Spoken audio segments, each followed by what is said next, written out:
বন্ধু পাইয়াও একটু বুকে নিলি না, বরঞ্চ তারায় দিলি।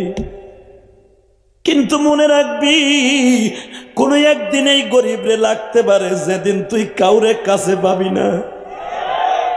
চোখের পানি দিয়া বাবা কাঁদতে কাঁদতে বিল্ডিং এর নিচের থেকে চলে গেল। 6 নাম্বার রোডের থেকে Banani 7 number road, 7 number 21 number দিয়ে বাবা ইংলিশ মিডিয়ামের সামনে দিয়ে যখন কাকুলি হয়ে বের হয়ে যায়, চোখের পানিতে বুক বাইসা যায়। মালিক,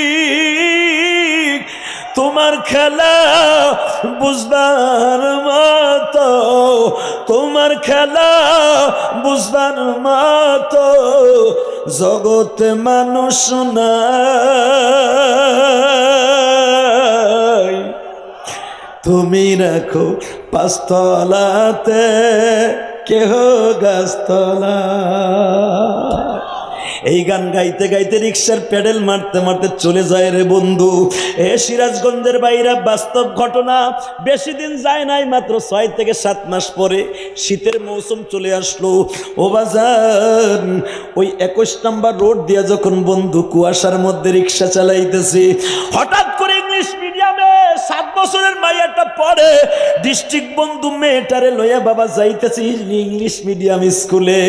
কিন্তু কুয়াশার মধ্যে টেরাকে দেখে নাই, তার পাজারু গাড়ির এমন জোরে ধাক্কা দিছে, মেয়েটা সিটকে যে আইল্যান্ডের সাথে বাড়ি খাইয়া মাথাটা ফেটে বাবা রক্তগুলো ঝরতেছে। বন্ধু স্টার্টিং এর উপরে বেহুশ হয়ে পড়িয়া রইছে। কুয়াশার মধ্যে কেউ ধরে না। ওই বন্ধু রিক্সা চালাইতে চালাইতে ওখানে উপস্থিত। বন্ধুরে দেখেই তো চিনে ফেলছে। এক হাত দিয়া বন্ধুরে কোলে নিছে, আর এক হাত দিয়া মেয়েটারে কোলে নিছে। নিজের রিক্সার মধ্যে উঠাইয়া হসপিটালে ভর্তি করছে।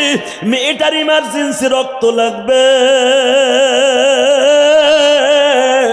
আল্লাহর খেলা বুঝবার মতো কেউ নাই রে বাবা। কার রক্ত কখন কার শরীরে লাগে কেউ জানে।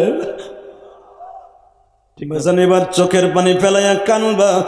যখনই বলছে, ডাক্তার সাহেব জিজ্ঞেস করছে, ডাক্তার সাহেব আমার মেয়ের রক্ত কে দিছে? স্যার আপনি একজন দামি মানুষ, রক্ত ছিল না আমাদের এখানে, একটা রিক্সা চালক আপনাদেরকে নিয়ে আসছে, ওনার মাথায় এখনো গামছা বান্ধা আছে, আপনার মেয়ের রক্ত ওনার গামছার মধ্যে।